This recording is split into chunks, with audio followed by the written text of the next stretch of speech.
Refinance and equity takeout is where you're able to take out money out of your property and use it for different purposes, such as investments and buying an investment property.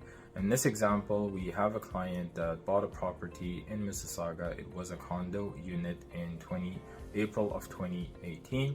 At the time, the condo was worth $350,000. In 2022, we were able to appraise the property for $660,000. And how equity takeouts work is the bank allows you to borrow a new mortgage up to 80% of the current market value. So what happens is you take that new mortgage, you pay off the old mortgage. At the time, she had a mortgage of $300,000. So we took the new mortgage, we paid out the old mortgage, and paid some legal fees and penalties, of course, to break the old mortgage. And the net amount that she was left with, she was able to take that amount and use it to purchase a new home.